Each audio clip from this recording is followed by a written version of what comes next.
Good morning and welcome to the NHC GOP Podcast Friday Update. I'm Rule Sample. No secret the big news this week is the override of Governor Roy Cooper's veto of North Carolina Senate Bill 20, the Care for Women, Children, and Families Act. No additional surprise that our Republican representatives faced enormous pressure, intimidation, and threats from people and groups from inside and outside our state. Representative Ted Davis shared his thoughts about some of that on Wilmington's Morning News with Nick Craig. And I find it interesting that the governor has never called me to personally discuss this matter. Really? Or even asked for a personal meeting to discuss the matter when he was in Wilmington. Not once? Rather, no email, no text message, no phone call, nothing? Nothing from the governor. Wow, that's pathetic. Instead of being a man about it and talking to me man to man about it, he got others to do his bidding for him. I mean, in addition, Planned Parenthood, as I'm sure you're aware, they have made all kinds of posts on Facebook. They've run full newspaper ads, giving my contact information and asking people to contact me. They've run TV ads trying to bully and pressure me into voting against the veto override.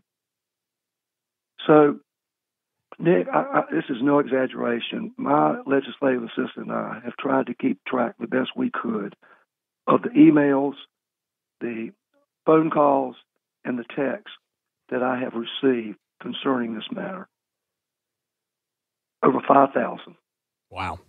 I've been told that if I vote to override the veto, they were coming to get me. They would make it their mission to ensure that I was never reelected. I even had someone say that there would be a curse against the women in my family, meaning my wife, my daughter, and my two granddaughters, and that women would remember in November every election going forward if I ever tried to run for re-election again. In the end, Representative Davis voted to override the veto.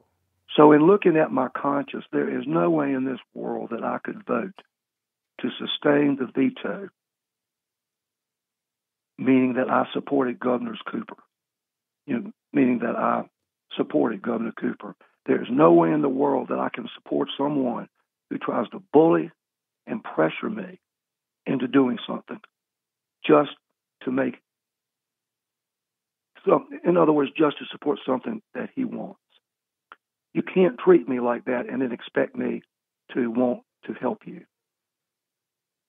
Voting my constituents, like I said, my legislative assistant and I have tried our best to differentiate the phone calls, the emails, and the texts that I have received from those that actually reside in my House District 20, from all the other things that, the contacts that I had.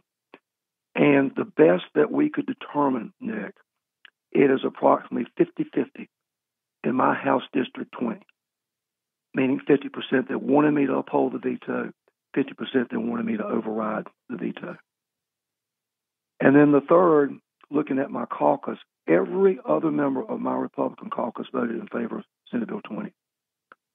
I knew and anticipated that every other member of my Republican caucus would also vote in favor of the veto override, and I was correct in that they did.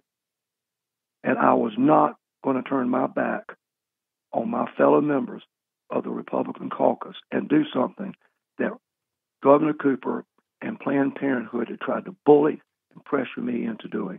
And that's why I voted to override the veto. Ted Davis, Charlie Miller, Michael Lee, and our other Republican elected officials showed amazing courage and fortitude in getting SB 20 past the veto and into law. They knew that this bill codified what the majority of North Carolinians have been asking for: sensible abortion restrictions that protect the life and health of women, the unborn, and families. No doubt, this bill will be challenged at every level by activist judges, and others will need to keep an eye on them. However, already within Republican ranks, we are hearing that this bill did not go far enough. One person wrote on a Facebook page, "Republicans should not be dancing at this bill this morning." Others are committed to holding elected officials to a zero abortion pledge and drumming them out of office and out of the party if they do not hold a strict pro-life line. That kind of thinking is actually a trap. It's one that Democrats and liberals fell into ages ago, and it is one that we must avoid as we try to address the important social issues in our state and nation. That trap is that government is the answer. As Republicans, we have always believed that government is actually part of most problems and very rarely provides good answers. Yet, well-meaning conservatives continue to look to government to solve issues like abortion. While it is the responsibility of government to put sound frameworks and reasonable restrictions in place, which SB 20 clearly does, it cannot solve every issue that surrounds abortion and other issues. That way of thinking is akin to the Democrats and activists who say that government must save the planet through draconian environmental laws, who say that government must save our children through demolishing our Second Amendment rights, or any of 100 of other issues that government must do to save us. It's a trap, because once again, from health care to gun restriction to you name it, when the government is put forward as the answer, it usually creates more problems. So what should Republicans and conservatives do who think that SB 20 does not go far enough, or who think that the GOP must be a full-out, pro-life, no-abortion organization? Well, it's a huge list of things.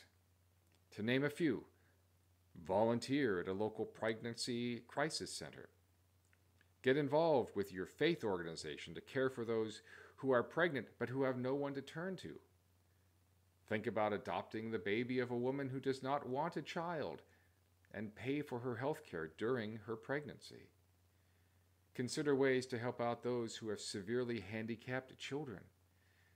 Talk to your own children about sexuality issues. Get involved with private organizations that seek to end abortion by sharing with expected women the sonogram of their unborn child. The list goes on and on. But none of them require the government to get involved. What they do take is for each of us to put some skin in the game. Time, talents, resources, our homes, our churches, our places of business, our entire selves. Government cannot fix this issue, but we can if we stop looking to government for the answer. We want to hear from you on this issue. What ways can conservative Republicans get involved outside of government to help curb abortion in North Carolina? Share your thoughts in the comments section. For the New Hanover County Republican Party, I'm Rule Sample. Thanks for listening.